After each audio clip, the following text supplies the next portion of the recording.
Mes chéris, la gamine que vous voyez sur cet écran ne vit plus. Doublons de vigilance en ce qui concerne nos enfants. Parce que les prédateurs sont partout en fait. Les prédateurs sont partout. Et n'oublions jamais que ça n'arrive pas qu'aux autres. Est-ce que vous comprenez? Ça n'arrive pas qu'aux autres. Si quelqu'un a perdu son enfant aujourd'hui, évitons de dire que la personne est irresponsable ou bien c'est de la faute de la personne. Il y a des gens qui sont vigilants mais à 200%. Parce que c'est souvent une seule minute d'inattention et puis c'est fait. Est-ce que vous comprenez? Quand quelqu'un a perdu son enfant, fléchissons nos genoux par terre et prions.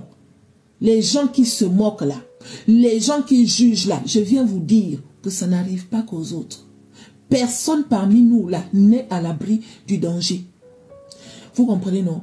La gamine là, elle a été enlevée par le monsieur là. Mes chéris, le monsieur là, quand il enlève la gamine, il emmène la gamine dans une forêt, en tout cas dans un coin. Arrivé là-bas, il attrape la gamine, genre, un moment, il veut la retenir en fait. Il paraît qu'à un moment, elle a réussi à fuir.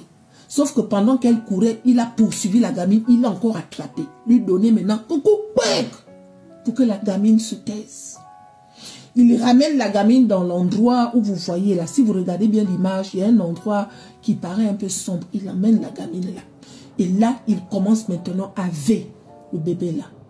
Il est en train de veiller le bébé comme ça là. Pendant qu'elle criait, il prenait les feuilles qui étaient autour. Il mettait ça dans la bouche de l'enfant. Et il continuait à lui veiller. Il lui veille comme ça là 2 fois. On vit dans quel monde, Seigneur? On vit dans quel monde en fait? Regardez un peu. Donc quand il finit de veiller l'enfant la première fois, il se repose. Hein. Monsieur prend son temps, il se repose. Et quelque temps après, il veille encore l'enfant. Je ne sais pas si elle vivait encore la deuxième fois, mais il a veillé l'enfant là 2 fois. Après, il a abandonné là-bas. Il est retourné. C'est quel esprit qui habite souvent le corps de certaines personnes? C'est un bébé.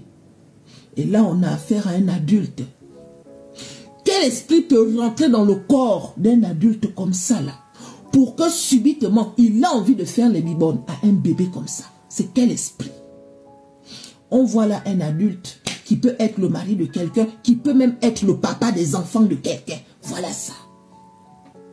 On l'a attrapé. Arrivé au commissariat là-bas, on a commencé à l'interroger. Au début, il ne voulait pas parler. Mais après, il a avoué. En disant qu'il passait par là, il a vu la gamine, il a réussi à tirer la gamine jusqu'à...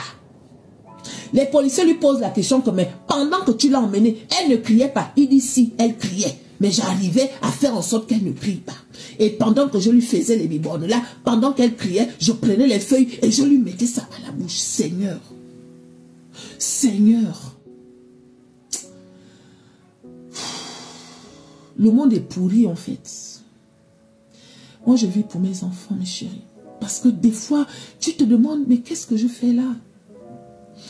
Avec toute cette injustice-là, tous ces démons-là, tous les jours que Dieu fait, nous sommes nombreux à ne plus vouloir faire certaines choses. On essaye d'arranger nos comportements en évitant de faire certaines choses.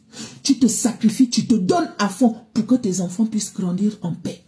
Tu refuses de faire certaines choses pour pas que tes enfants payent. Mais et pourtant, autour de nous, il y a des prédateurs qui rôdent autour de nous et autour de nos enfants. On peut faire ça. Aïe, on peut faire ça.